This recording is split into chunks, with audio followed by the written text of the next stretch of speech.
So I wanted to do a special little tutorial. Here at Theory, we do a lot of character animation, and you may have seen some of our stuff like Rain Clovis. So one of our more popular tutorials, and it was in that whole entire loop, was on Maya to Blender, and that led to another one on animating runs with one of our popular characters called George. Well, for like the next 20 minutes, I'd like to do a little walk cycle with Clovis. I wanted to kind of show my way of working with Blender, my way of animating with Blender, and I'll be watching the chat too. So if anybody has any questions or is kind of curious about how like character animation is done, I will gladly answer your questions. So let me just clean up my screen here. I'll share my main one second. Okay, so like I said just a moment ago, I'm going to do a short little tutorial on the spot right here, totally unannounced, on character animation in walks. Now, originally I had planned to do something, but with all these sessions going on, I just wanted to give precedence to most of the speakers. But I find myself a little bit of time, and honestly, I really love character animation, so I think you guys will really enjoy this. And there's a little bit of a shameless plug. I taught a Linda course where I dove deep into character animation. Now you can get a free trial for Linda. It is a paid thing, but you can get a free trial, and you can actually even get this character that we built for Blender called Arthur. And I dive into this whole exercise about how to animate a character from the body, the face, etc. It's a really wonderful tutorial, and I'm just going to do like a shorter version of that right now. So let's just dive into it. If anybody has ever animated anything ever in animation, you probably know that it's an incredibly laborious process. And thankfully, Blender has a lot of tricks to speed up your workflow. One of the best is this little pose tool that you can pose things opposite. And of course, copy and pasting poses is really handy. And for this little area, this little tutorial that I'm going to do, I'm just going to completely focus it on what's included in Blender. There's some extra tools and add-ons you can get for animation, but I'm just going to focus on what's included in Blender. Now, if you've never seen the show, Clovis is a funny, silly, slapstick cat, and he torments his poor roommate and best friend Ray at all times. Now, he's a funny cat though, and he's going to have a very kind of happy walk. And knowing that, I'm just going to start right away by posing him out. You'll notice too that when I'm posing stuff out, I like to really work in orthographic mode. I find it actually to be one of the easiest ways to kind of understand how your character will look. I also am a big proponent of IK when animating, though in the case of walks, it's sometimes best to use FK, and I've seen a lot of people who like FK. I actually like to always stick myself to IK. If you don't know what that means, IK and FK simply mean that IK, I move the hand to move the entire arm, whereas in FK, I move the arm and the elbow, and then the hand to move the whole arm. Forward kinematics, inverse kinematics. I'm a big fan of IK, so I'm just going to keep everything at IK. There we go. Now, if you've never animated a walk before, there's a couple of good positions that you should know. A very simple Googling of Richard Williams' walk cycle positions should hopefully get you this awesome infographic. Let's click this middle one. This is a pretty good one. View image. These are main positions for a walk. This is every ever knows these positions. This is the kind of that you're looking for. This is the kind of stuff that we're going to be doing right now. Contact, down, passing, up, and then the contact position again. So I'm working on the contact position, so let me just get that going here. And I like orthographic, like I said earlier, because it allows me to control where everything is, and I can see how it is without any warping from the camera. Now, I did mention that we're not going to use any fancy tools from Blender or any fancy new add-ons, but I should mention that we are using a rig built by one of the best, Juan Pablo Buza. You know him best for the Caminandes rigs and the recent Blend Rig addition to Blender Cloud. It's an awesome rig. He's an awesome rigging artist, and I highly recommend you check it out. When you're animating, there's this concept that I was taught early on of golden poses. Golden poses are really handy because they let you just concentrate on the most important aspects of what matters, really. I mean, quite literally, a golden pose, the storytelling pose, the key pose, in this case, the contact pose. And you'll note that I'm spending an inordinate amount of time just making sure I get every control just right. That's important. Now, these poses are the main pieces of information that the audience will see. So you want to make sure you spend as much time as you can getting them just right. And at the same time, find ways to speed up that process. Like this hand, just going to copy it and paste it to the opposite side. Now, it's really handy to make sure that two things are set up. Make sure that you have AV sync turned on, or at the very least, frame dropping, and auto key. Auto key, and in this case, lock-rot scale. Auto key is really handy as an animator. It'll make sure that whatever you're doing, whatever poses you're making, are saved. So just in case you by mistake scrub or something, you'll know you'll have your animation saved. And in fact, just to be sure, I'm going to select everything and hit I, which is insert for keyframe. I like to do that, again, going with the golden pose mentality, because this is the pose that I want. Even if some controls are at 0, 0, that's what I want. I want them at 0, 0. So I want to make sure that I've told Blender these are the poses that I exactly want. Tails can be tricky. We can have a whole class and tutorial even on how to use a tail and how to animate them properly and the weight of a tail. You know what? I'm just going to concentrate on making it look good for this little session.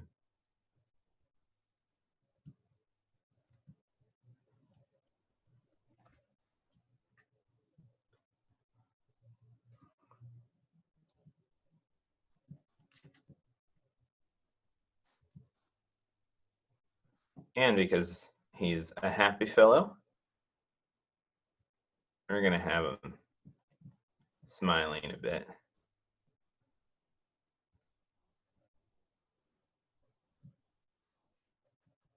We always did this to give him a little bit of a toothy smile.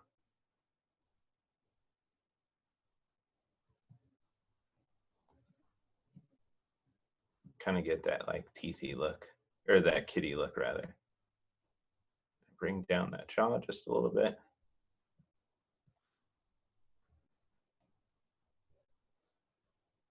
And again, like I said earlier, I'm spending a lot of time on some of this stuff, but this is the stuff that matters. These are the poses that the audience will see. These are the storytelling moments, and you just want to make sure you get all of those right. Oops. Be careful of that, though. There we go. So again, this is a blend rig that we're using. This is a older version of the one that's currently available. That's why it doesn't look exactly like what you might imagine. That's a very good version. Whenever you smile, often your bottom lids come up a little bit. So I want to make sure I get some of that in there. And whenever I animated Clovis, I always give him a little tilt to his ear. This asymmetry gives you a little bit of character. Suddenly it feels a little imperfect and therefore just a little bit nicer. Feels a little, I don't know how else to really say it, just has a nice appeal to it. And once you study The Illusion of Life, the seminal book on character animation by Frank and Ollie, they mention a lot about appeal. You know what? Appeal is really, it's subjective, of course, it is an art, but appeal is what separates you from all the other artists and animators out there. So in my case, I always like to look for a little bit of asymmetry to break up shapes.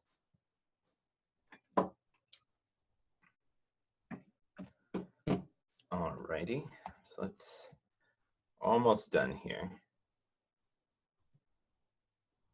It should be called like the 20-minute walk cycle. How to animate a walk cycle in 20 minutes. All right, so like I said, this is our main contact pose, our storytelling drawing, if you will. And it just kind of gets the idea across. Maybe, you know, maybe I'll kind of do one of these things. I'll just kind of feel it out. Now, one question I get sometimes when animating a walk is how to make sure that the feet stick to the ground when it's moving at a certain rate and all of that stuff. And we're going to cover that. It's actually a lot easier than you think. Just involves a little bit of simple math. Okay, so I like where this is at right now. And I'm going to do something rather unique for Blender animators. I'm going to switch this down here to a dope sheet. Zoom in a little bit. I'm just going to copy it, and I'm going to move, let's see here, contact, down, up, contact again. And wait, down, passing, up, contact again. Okay, so I like to animate like this. It's kind of weird, I know. But what I like to do is just animate all my key poses all in a row. So let's see here. We're going to have a down position, passing, an up position, and a contact again. So what I'm trying to say is I like to just animate like this, like all my key poses all at once, rather than trying to animate and time them out like, okay, I think the contact goes here. I think the down goes here. I think that goes there. I don't like to do that. I actually find that incredibly confusing in the beginning when really all I need to be focusing on is just posing out the character. One more handy button, this little lock. That'll make sure that I don't go past one.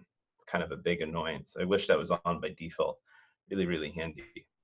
Okay, so all I've done here is I've, like I said earlier, copied a pose and pasted opposite. That's it. Now, of course, he gets all sad and depressed, so that might have actually worked against us. So let's turn off this and paste. We got to be careful about that. Copy, paste. There we go. That way he's not so depressing. Look at that poor little guy. Okay, I'm actually going to turn off the face for now, and I think we got a good amount of work on the face done. Let's just focus on the body for right now. The body's doing this weird shuffle thing. Doesn't look good at all. That's okay. We're going to use it and we're going to make it better. So the next position in a walk is the down position. You'll know this is the down position because it's the farthest down that you're going to get. So we're going to just clear out the rotations on that guy. We're going to, let's go back here. Yeah, we're going to clear out the rotations on him. And you know what? I'm just going to keep saving as I walk, as I animate, just to make sure don't lose anything. I'm actually going to push it down quite a bit. And this part's a little tough. There's no real answer here. Also note that this little guy is, you know, it's starting to slowly fade into this. I'm going to make sure that this is zeroed out as well. That foot is locked flat onto the ground. And you know what? Maybe I'm going to push it up a little bit. And while these controls are really helpful, I'm not going to talk about them. I'm going to save them for a way more advanced tutorial. So I'm going to get rid of them. Okay, so all I've done here is I've pushed down the character a wee bit, and I've zeroed out that foot, and this foot right here, this guy. Now, this is up to every animator's like way of working. Everyone has their own way of doing this. I have found that the easiest way to do it is to just fade between one thing to another. And it gets kind of messy, but that's okay. Because at the end of the day, as long as it looks good to camera, it doesn't matter how messy these curves get. Now, I actually don't completely believe that. I think you should animate clean curves and make sure you don't have animations doubling up on too many controls. But in this case, that's really the only good solution I found with the foot. Now, if you don't know what I mean and you're really confused right now, what I'm trying to say is right now, if you look, that this foot is rotating off of this control. But by the time the foot gets to its contact position, this control is zeroed out and we're rotating off of this one because we get, well, way more control over it. So what do you do in that what do you do in that awkward case when you have two rotations, one from this and one from this? You'll note that they're not exactly the same, by the way. You see, this one doesn't actually really turn the foot because the toes don't move. And this one turns everything, but at a slightly different pivot. So, like I said earlier, I just kind of deal with it and just find something that kind of works. And it gets a little bit messy, but as long as it looks okay to the camera and I'm conscious that that's what's happening, then I'm okay with it. So that's all I'm going to do right now. I'm just going to make it a little bit messy. Now, a little bit about the tail. It's really hard to figure out the tail right now because the tail, honestly, is going to be following whatever the main body does. So in order to save myself a headache, I'm just going to hide those controls. It's not important right now. We're just going to focus on the body. And what does that mean? Well, this is the down position. So there's a lot of ways we can do this. Maybe I want his like hand kind of overlapping a little bit. So we'll do a little bit of overlap like that. Let's kind of see this from the front. How are things going? Maybe I want this to overlap a little bit because he's going to swing his elbow out. And again, I'm spending a lot of time on these poses because these are important poses. You also note that I kind of rotated the foot a little bit. People, whenever they walk, they do a little bit of a foot twist. We all do it. I just want to make sure that I do a fair amount of it, that it's not too much. You'll also note that I'm not animating on this control. I'm just trying to stick to as few controls as possible.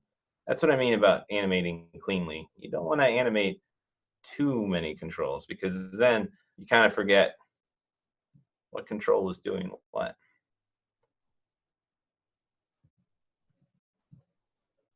All right.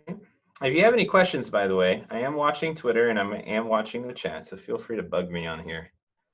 Okay, so I like this pose a lot. I'm going to save, I'm going to copy, and I'm going to paste this opposite over here. And that's all I've done. Literally just mirrored it. That's it. Okay, now we're working on the passing position. This is called a gait, G-A-I-T, for people who study biomechanics. It's really kind of nice. And there's so much research and interesting stuff on this. You could spend hours and hours just understanding the human gait and the different ways that people walk. Some people heel strike, some people don't. Some people curve their foot in, some people pronate. There's just an enormous amount of information. But at the end of the day, what we're just trying to establish is that everybody walks really differently. I don't trust any of those videos because I don't know what I might get, but you kind of get the idea. There's a lot of stuff here and a lot of research on how feet are positioned and how they transition. And this, what animators call passing position, is called a gait, G-A-I-T. So I'm just going to assume that Clovis has a bit of a kiddie gait. Also note that the hips go up a little bit. So that's what's going to be happening here.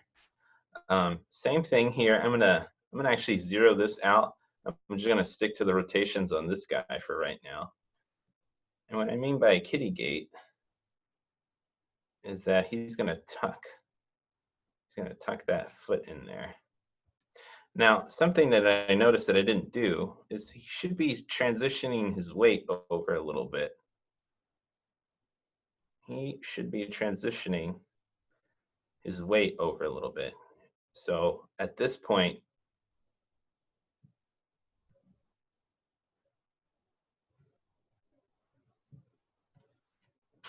excuse me. What I mean by that is that at this point, most of his weight is kind of resting on that foot. Rather, actually, all of his weight is resting on that foot because that's the only thing on the ground. But just want to make sure that that's happening. Now, I don't actually have to keep the entire center here. Let's see if I can. There we go. If I hit G and Z, I'll just rotate a little bit. I'm not trying to keep the entire blue line over it because this is a walk and I can rely on momentum carrying me from one side to the other. All right, so I'm going to have this over here because he's swinging his arm out and he's all happy. You know what, this in animation is referred to as a breakdown because we're not really giving an audience any new information in terms of like, we get it. He's just transitioning from one key to another. So we call these moments breakdowns. And it's in breakdowns where you can really refine your craft and do some fun things like squash and stretch even. So we'll do a little bit of stretch. Why not? Let's see what that looks like. It might look kind of funny. I don't like to add that stuff so early, but we'll do it for fun because why not? All right, so I'm gonna make sure that this guy is over here. His head's gonna rotate down just a little bit because at this point, his head came up a little bit. Why is it doing that? Because his hips are going down. There we go. His hips are going down. Now his hips are pushing all the way up, so his head kind of jolts down a little bit as his hips go up. Not a lot, right? We're not having we're not having him on like some super fast elevator or anything. It's just his hips that are moving. Okay, so what about this foot and all the craziness and everything? What are we doing about that? You know what? At points like this, if I'll zero it out, does it look good? No, it actually looks kind of bad. Maybe do I bring this over a little bit and I zero this out? Does that look a little bit better? It still doesn't. So I'm still in this awkward position where I'm using 3 controls to manipulate the same part of the mesh. And it can be dangerous, but as long as you're conscious of it, and you know what you're doing, and you don't let that bad habit sink into everything, you might be okay. All right. So we're gonna key that, come over here, key opposite. Now we are at the up position. And this is when your character is the highest it can be. And this can be tough. How do you find the right spot? How high do you go? Well, I have a very easy trick. First, I'm going to switch this to global. And I'm just going to move him up until that knee pops. See how it's popping right there? Here, let's turn all the way around. I'm just going to move up till that leg pops. And then I'm going to just sit right about here. So it's popping right about here. So I just want to just a little below that. And that's how high you want to go. And that's it. I want to make sure that I am moving this correctly. This, some people say don't do that. I kind of think it's kind of nice to have a little bit of it personally. Richard Williams's work, while excellent, should not be the only way to animate a passing position or an up position or any of that stuff. So I like to have a little bit of it. And same kind of thing, I like to just go right right until it pops, and what I mean by pop, you can see the knee coming forward just a little bit right in that area. I don't want to go too much, and I don't want to go so much that it's nothing's there. Just right before the big pop. Okay. Now for this little dude, I'm actually gonna kind of bring it up a little bit. And you know what? Let's move this pole vector over.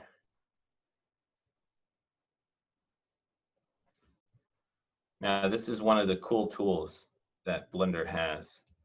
It's called the breakdowner. It's right here. Shortcut for that is Shift E. I'm actually going to hit Shift E and go a little past. You'll see in the bottom left, it's really hard. It's right here on this corner. I'm going to go just past where the next keyframe is, like 110. Even then, maybe actually just adjust even more. Now in the case of this guy, I'm going to pull him up a little bit and rotate him.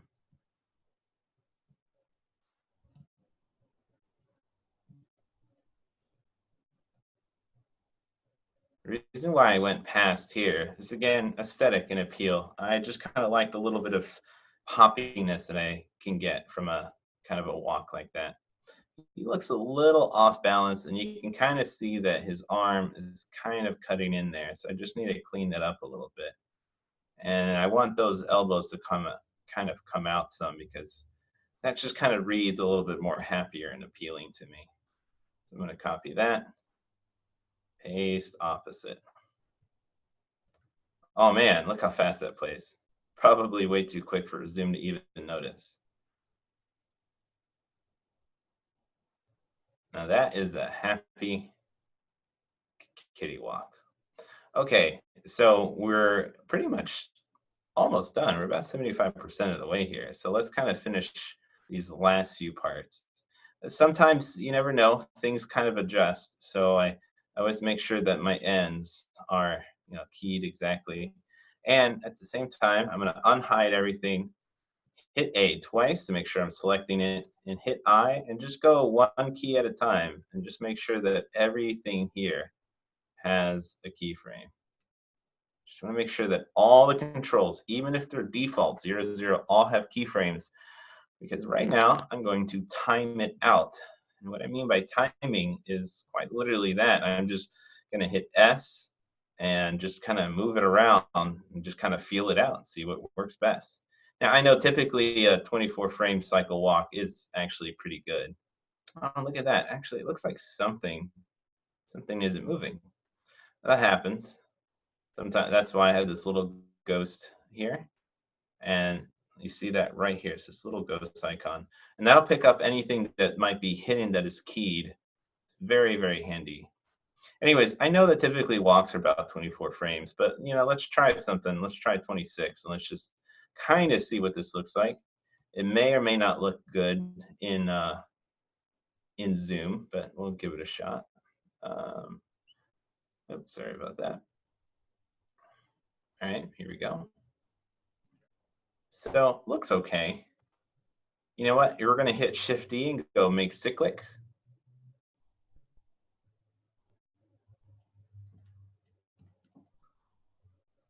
And you know what? It's pretty fair, right? It's not terrible, and it kind of gets the idea across. There's a lot of cleanup that can be done, but for the most part, we can kind of establish his little happy walk. Here, we'll turn off the manipulator too. So there's a lot of popping and everything, and all of that can be cleaned up. But the last thing I wanted to show, as we're going to be transitioning into Sean Kennedy's talk here in a moment, is how to figure out the math of making sure that these feet all transition, and like how fast should they go. This stuff can really hurt heads. So let's just work on that right now. The first thing I'm going to do personally, I find that setting this to constant or clear cyclic, that's what it is. I find that helps the graph editor quite significantly. I'm going to hide everything except for the feet. And in fact, I don't really need the dope sheet as much as the graph editor. So I'm going to pull this dude forward. Right now, I'm just going to focus on these two guys. And as you can see, I believe it's this one. Oh, no, it's not. All right. Let's go down to locations. It's one of these. I know there's normalize down here, by the way. Yes, normalize is really handy, but it is, I found a bug with blend rig. So, just in attempting to make sure nothing goes terribly wrong with this little demo, I'm just going to not use normalize, but it is really handy. Okay, so here we go. We have this nice transition here. And the one that I'm really concerned about is this one right here. And this part right down here. Notice how when I manipulate this, you can kind of see how the feet move back. So in particular, this part right here, we want to make sure that this transition, in fact, let's just only see this one. We want to make sure that this part right here is linear. So we're just going to take all of these curves, we're going to delete them, and we're going to set this to vector. And that's this, I'll just move this chunk. You can see that's the transitioning part right here. All right. So let's go to the other side. And you'll note that we have a bit of a problem. Kind of transitions in the middle of the pose. What are we going to do about that? Don't fray. Nothing terrible. Just make sure you key everything. Everything's keyed correctly.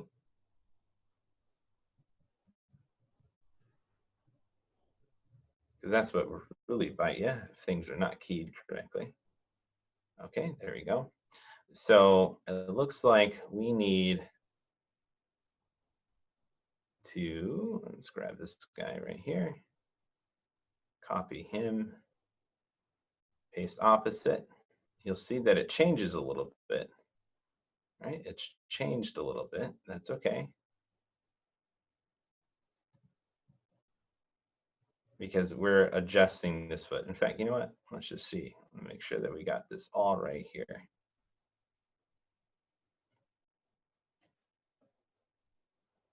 I have to be careful because it's really easy to paste opposite the wrong foot here.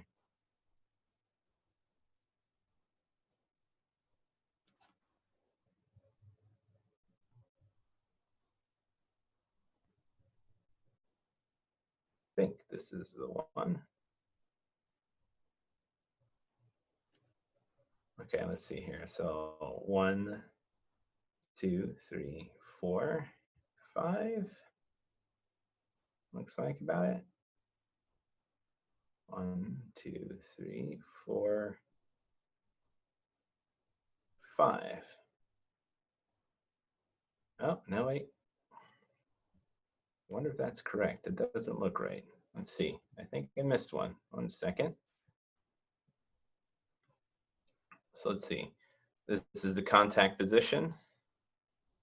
We're going to want to make sure that we've copied all of these correctly. So this is a contact for here. This is the down position. So this is the down position for that little guy. Okay. This is the passing position. So we might want to make sure that the passing position was copied correctly. Okay, it was. This is the up position. So let's go here. I think this is the one. The up position is copied correctly. And finally, this is the contact position again.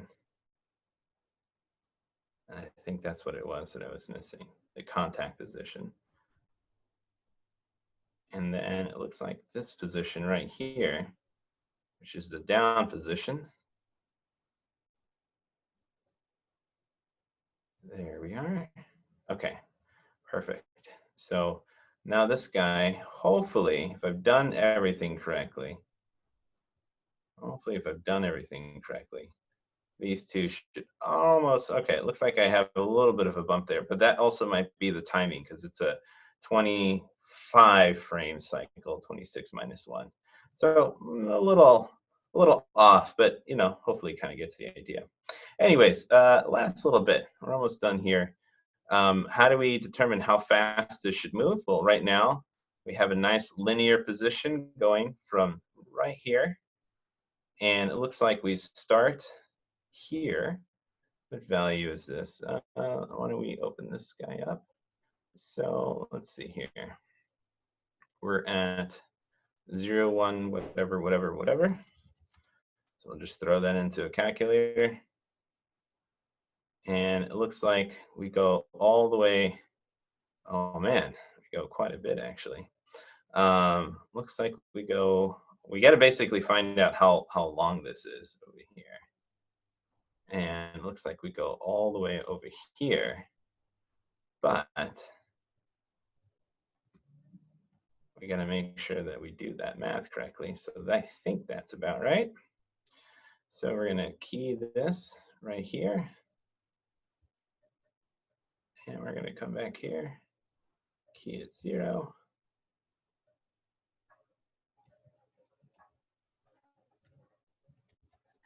Get rid of all of this. Focus on this guy, linear extrapolation. And if the math is right, looks like I'm just a little bit off, just a wee bit. I might have actually put it down at the wrong spot. Maybe we had to bring him back here. So just a little bit off, but you kind of get the idea of what we're trying to go for here. And honestly, at this point, I just kind of, if I have to correct it, or even if I adjust the feet even more, I just kind of adjust this guy. I just kind of see, like, am I on it? Am I off a little bit? And you just kind of play with it. So a little bit of math. I think I did my calculation just a little off. But let's turn all of these guys back on. Make cyclic. And now turn on display, only render. Oh, that's awesome. And finally, here we go. We're just going to play this. Oh, you know what? Let's, like I said earlier, my graph editor doesn't do well on the Mac for some reason. So let's get right in here.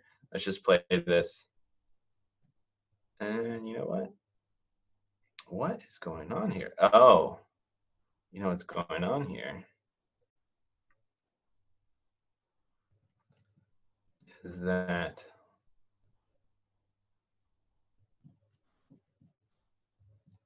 this is thinking it should be cyclic. Oops. There we go. Let's get back in here. And now we have a happy walk of Clovis. Now, a lot of things can be cleaned up, and that hand is a little poppier than I wanted to, but you basically get the rough idea of what I'm trying to go for here. A happy little walk using the paste and copy tools and the breakdown tool. This is kind of one of those like on the fly kind of bits. This is a presentation that I kind of wanted to do, but we had so many other great ones that I decided to not record it. But here we are. We have a little bit of room. And I figure, this would be a great time to talk a little bit about Blender and Unity and how much of a pain in the ass it can be, and some things that we can do to save your asses, I guess. The first thing about Blender to Unity, if anybody's ever messed with Unity, is to understand how a game engine works and the limitations of a game engine. Everything from how many bones you can have. You can only have at the point when I was researching, you can only have, I think, 4 weights per vertice, or maybe it was 3 weights per vertice. And things like shape keys are supported, but constraints and set-driven keys, or that's the Maya version of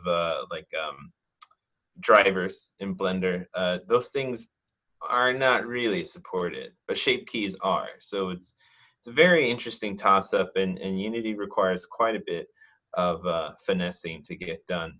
But I just kind of wanted to go over a little bit of like best practices here for a few minutes, just to kind of show what we've learned and talk a little bit about what we're making even. So right off the bat, let me just kind of show you this rough Unity scene. This is the Ray and Clovis house. Some of you might recognize it. If you didn't read our blog post early on in the year, we've decided to make a Ray and Clovis Unity game. So let me actually kill this little cube over here really quick. We don't need this guy. But we're making a Ray and Clovis Unity app, and it's basically a choose your own adventure cartoon with the characters. Now, this version of the living room doesn't have the full textures and everything. It's just kind of like a demo space that I'm working on for tonight's presentation. But you know, you can kind of see here's their home. Fly around it. It's gotten a little bit of an upgrade. Doors are a little bit better, and then of course inside, no materials, but you kind of get the idea of what's going on. Now, because it's a choose your own adventure, one of the big problems that we're having is how do we get animation to line up where we want it. So I'm going to actually move this little camera. Let's move this little guy over here. We don't really need him for this little presentation. Let me just put him right over here. All right. How do you get your animation to kind of line up exactly where you want it? You know, especially if you're doing like a VR game and you're going to have all these characters walking around you and doing stuff. Like how do you put together that entire piece? So I got a few ideas and a few other things of what we can do together. All right, so let's go back to Blender and talk a little bit about like how these two pieces can talk to each other. Right off the bat, when we initially built Ray and Clovis, we built rigs that were incredibly dense. If I were to turn on, let me just save this before I blow up something unnecessary. But if I were to turn on all of his controls, I'm easily at 350 controls of a total of 1,682 bones. That is obscene, and Unity will grind to a halt. And especially if you have a mobile device that you're using, Unity will just your mobile device will melt, and Unity will not enjoy having to process over 1,000 bones per character.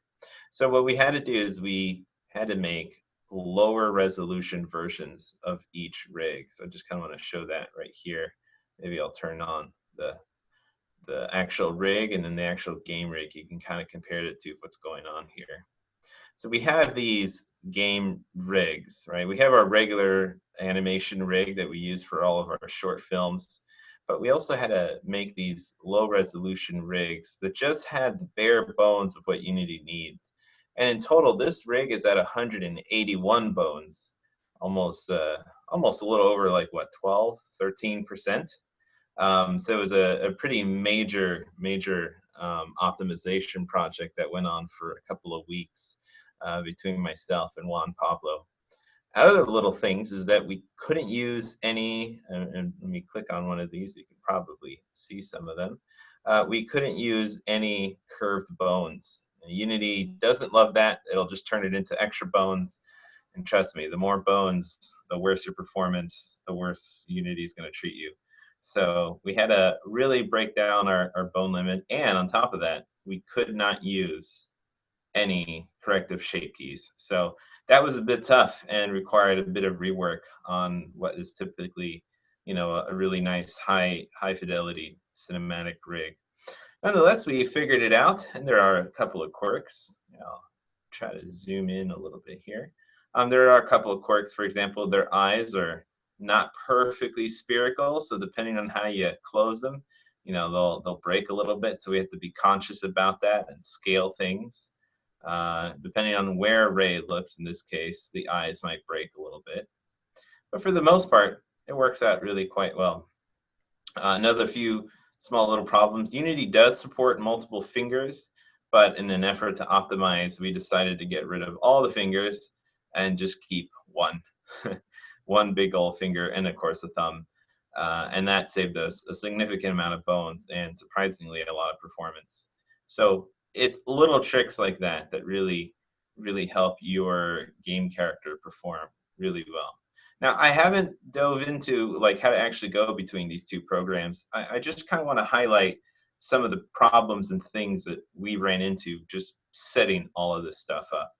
And of course, notably, the biggest is getting a decent rig to work and getting the vertex count down to a point that is nice.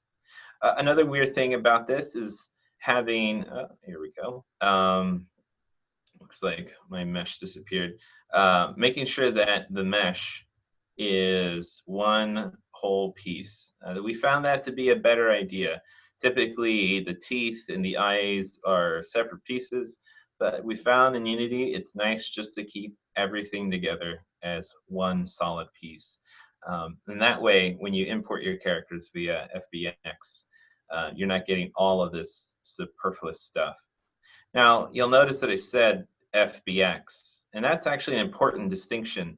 Yes, you can import blends into Unity, and if you have some pretty lightweight characters and lightweight scenes, I actually really encourage it. But we have a lot of groups and helper files and things in our current set and in our characters. I'll turn it back on. That at the end of the day, when we tried to import all of this stuff, we ended up grabbing a lot of extra things that we really didn't want. So we developed a system of just importing and exporting via FBX, and that helped Unity only get the pieces that we wanted to send it, and making sure that we kept our files as lightweight as possible. So this is, again, if you're just joining us, there's a whole bunch of people I see that just popped in. This is kind of like a best practices overview of Blender to Unity. Right off the bat, making sure that you have an amazing rig, that's great, but making sure that you have a rig that's, let's just say under 200 bones at best. We put most of our bones, in fact, I think well over half are in the face. Yep, 136 are just in that face. But making sure that you keep some pretty fast, lightweight rigs.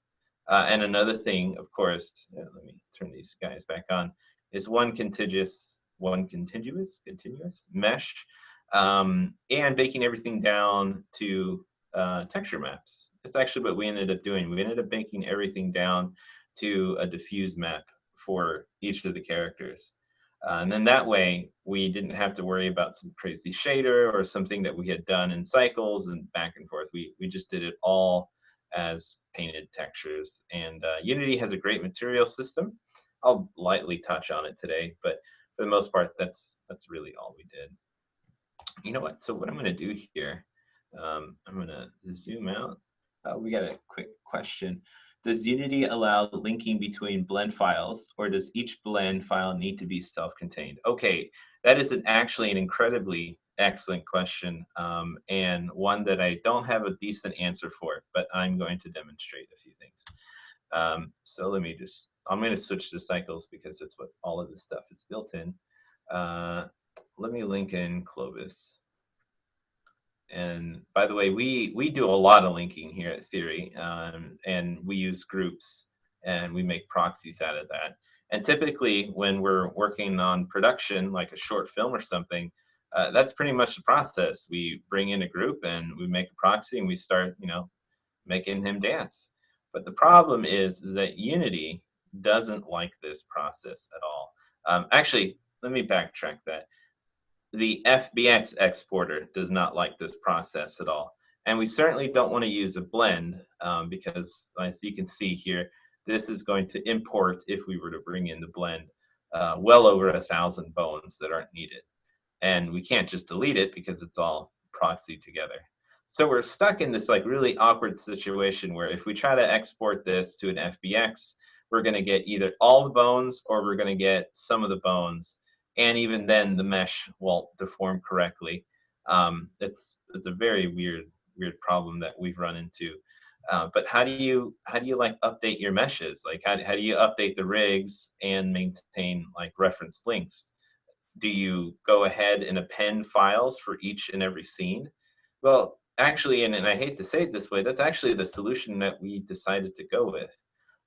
We decided that each and every scene, each and every action would actually have appended characters into it, not linked characters. And that turned out to be the best solution for dealing with a Unity workflow. Now, you could, I'll just make a quick scene again. You could do this, where you link in a character. Oops, here we go. you could link in a character, make a proxy, and start animating this little guy. So let's just give him a couple of animations. Maybe we'll move him over here, and we'll do something brilliant like that. That looks pretty good, right? That's going to win me an Annie, I think. Okay, so I'll actually demonstrate what happens here. We might as well. Let's go to File, Export, FBX, and excuse me while I find the correct folder. World Blender Meetup Day. We'll make a new one really fast. And we'll just say proxied. You know what, this will be a really good example. You can kind of see the difference between the two. I'm going to leave all of this the same. I'll explain some better options a little bit, but I'm going to leave all of them the same. And you can see this one's a proxy. You'll see what's going to happen here. It's actually going to take quite a bit. So the problem with linking, again, is the FBX exporter will probably include everything. And if you have two versions of the rig like we do, one for high resolution short films and one for in-game, that's going to be really tough on the game engine, and the FBX exporter will throw everything out there. Or you could append everything, and that's not a bad idea. But the problem with that is if you update the rig, then you have to go through each and every shot and update each and every one of those shots. So you can kind of see where the issue lies here. Do we do it one way? Do we do it the other? And also you can see right away that I am spending a long time exporting what was probably the easiest animation in the world to export. And that's actually another function of the FBX exporter. It will go through, and in our case, we have over, like I said, over 1,000 bones. It's going to go through each and every bone, bake everything out, break any constraints, and do that all over again. Go through each and every bone, bake it all out, destroy any constraints, make sure that, you know, and nothing else is kind of weird there, and export it out again. And you're going to generate a really big file. So, you know what, just for fun, I'll just start a brand new Blender while that one thinks for a little bit. I'm not going to kill it. It is actually working. So let me show you another variant of how we can do this. We can append. Let's find Clovis, group, game. All right, I'll switch to cycles just so we can kind of see it. And in this case, same kind of thing. Actually, I think this other file, yeah, that other file just finished. Let's check that out here. Let's see. I'm going to go under, where are we at? Rain Clovis app, exports, World Blender Meetup Day, proxy. That's 130.2 megabytes for, you know what, since this file already worked, we'll just ignore it. For this, it's 130 plus megabytes for this amazing animation. All right, so let's just save this under exports, WBMD. I don't know what's going on. No one really there's a bit of an echo from somebody. Hey, Mike. So I was dealing with issues where we brought in Maya artists and Maya artists that did work for one year. You want to mute yourself, Mike? Customize the Maya pipeline, and this, you know, was like the work in Maya. Host. On Maya, no. We just started to render in Elementor. There you go. Cool. Thank you, sir. All right, so let me just kind of go back to it and kind of see what's going on here.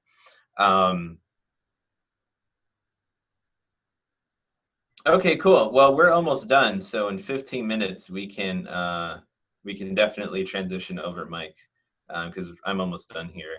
We had an extra little bit here, but it was recorded. It's no issue. We can totally skip it. So anyways, as you can see, we have this amazing animation, and it's proxied. And we're generating huge files that Blender honestly really just won't like. So let's resize individually. Blender won't like that in any way. So what do we do about that? There's a couple of options here. First thing I'm going to suggest, if you've linked everything in, and this, I'm sorry, this is like a really long answer to probably what was an incredibly simple question. Number one, you'll want to make local group. I'm sorry, you want to go to your outliner, go to groups, and you want to go link groups objects to scene, link group objects to scene. So just click on that, and that will create a whole bunch of new objects in here.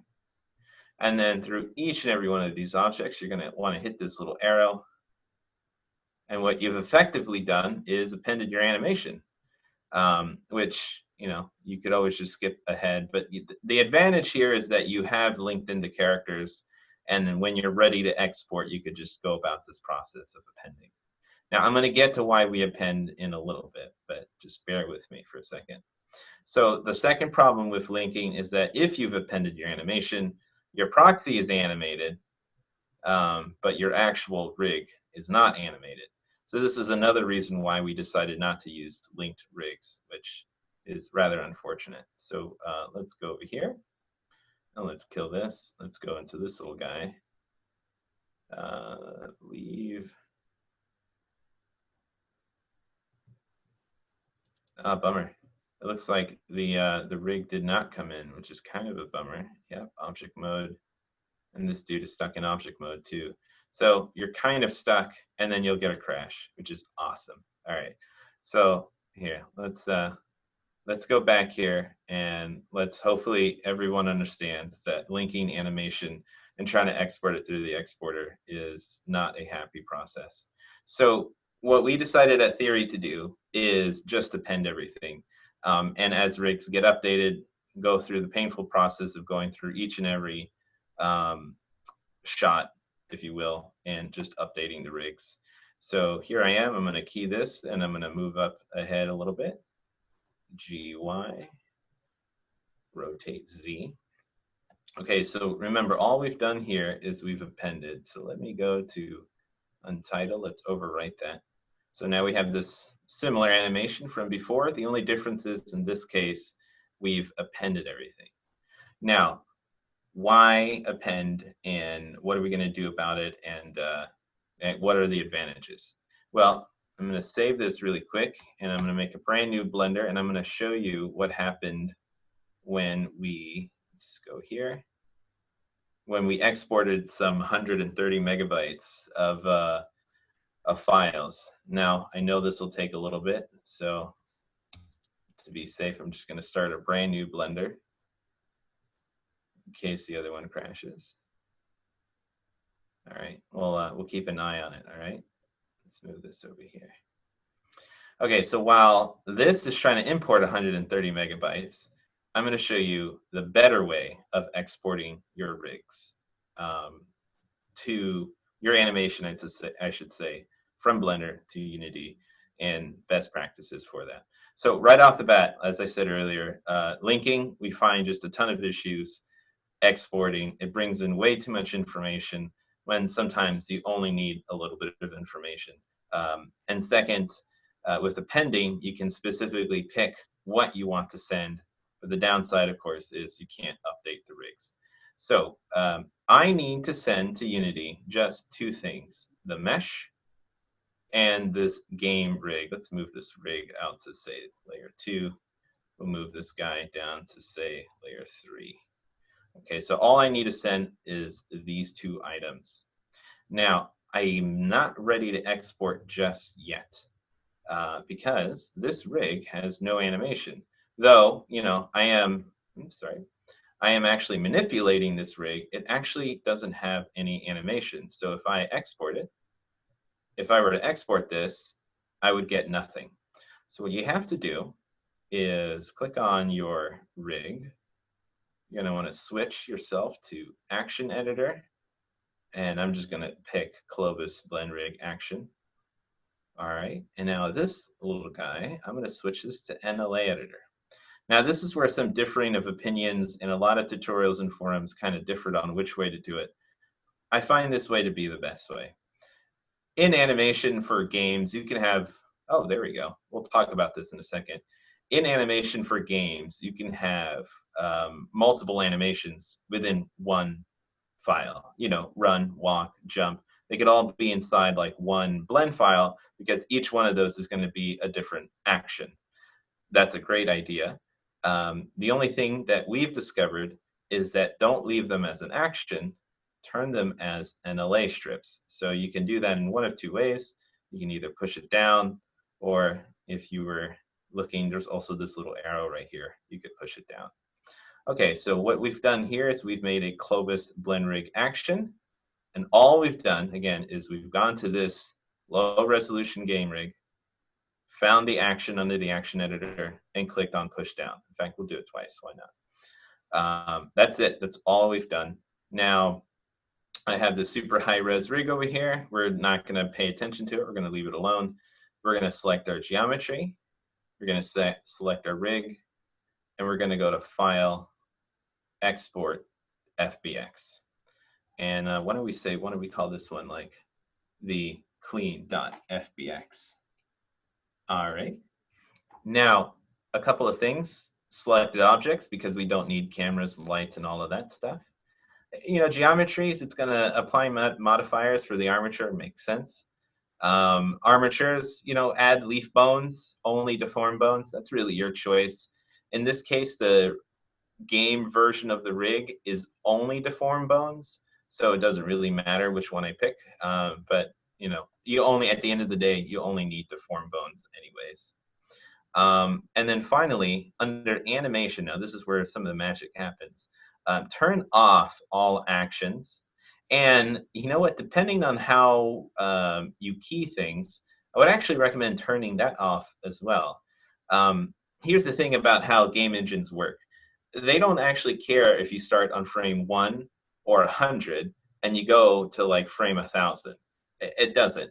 All that looks for is the first key of animation and the last key of animation, and that's how long your animation is. So if you start at frame 100, your animation is not going to be at minimum 100 frames. It's actually just going to be 1 frame because, again, the game engine doesn't care. It just looks for where the animation begins and where the animation ends. We're pretty good at keying everything and making sure that we have, you know, all of our poses and all of the controls keyed correctly. So this is kind of redundant for us. Maybe there's a better technical reason, but honestly, we find just turning it off to not be a bad idea. And then finally, all actions, we don't need that. We just need the NLA strips that we've made. And that was what I was saying earlier. Some people say, no, only use actions. Some people say only strips. We find the NLA strips to be the easiest. So let's just export that. And hopefully it won't take too long. Now, jumping conversations really quick.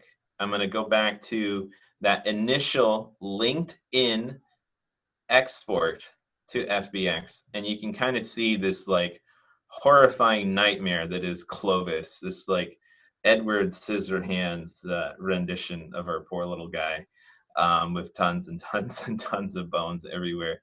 And again, what it's done here is it's exported everything. Yes, there was an option to only export deformed bones, but even with that, I'd still have a whole heck of a lot of bones exporting. And you'll also note that the bone count is actually almost double. Remember when we were selecting the rigs, they were like sub 1,000 or so, like 14, 1,500. We're almost up to 2,400. That's something to be aware about. Sometimes FBX will take end caps of bones and add another bone. Now, I'll be the first to admit, I'm not a super technical person, so maybe I'm misunderstanding what's going on there.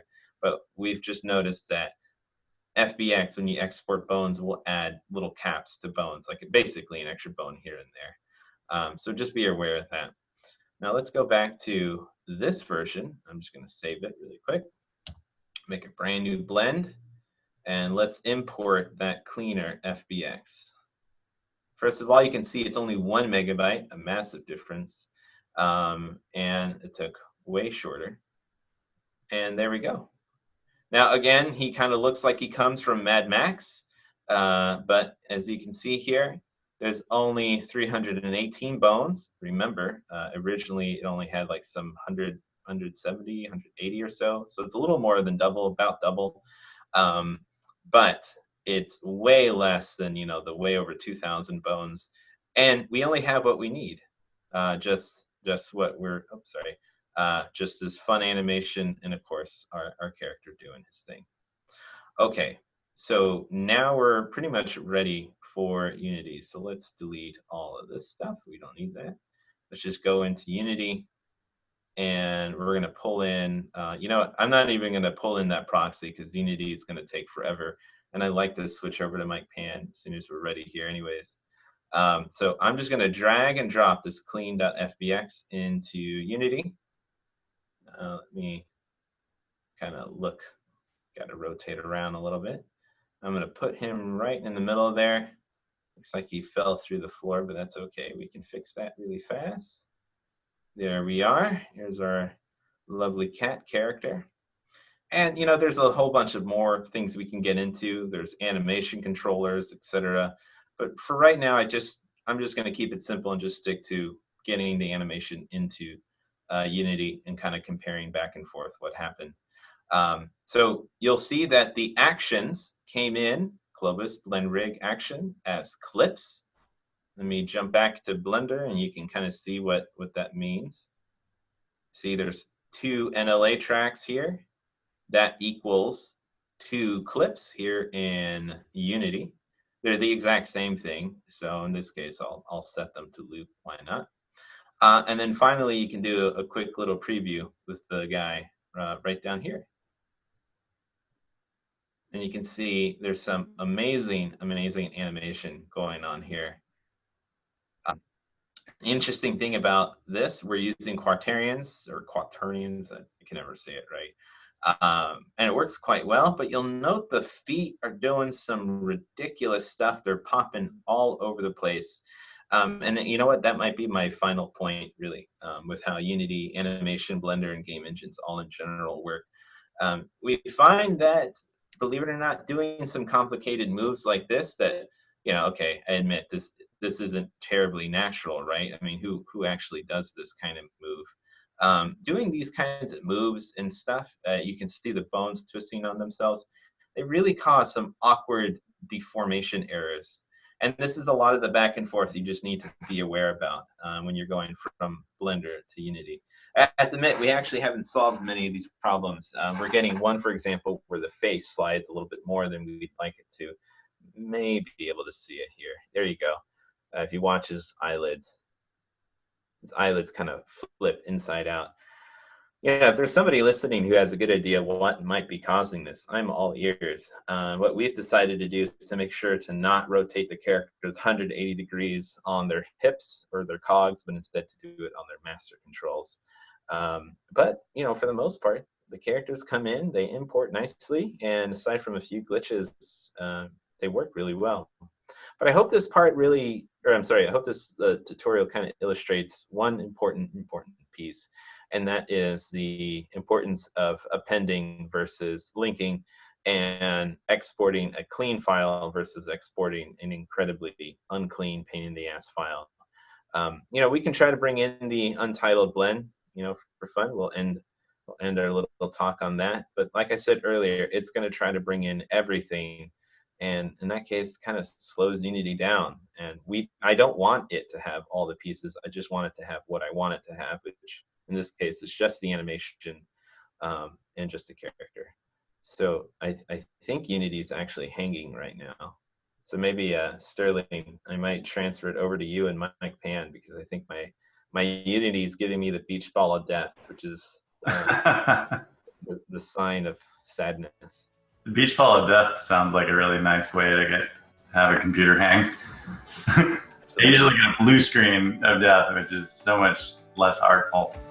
The beach balls of death, man. That's where it's at. All right. Excellent. Well, in that case, thanks for the presentation, Dave.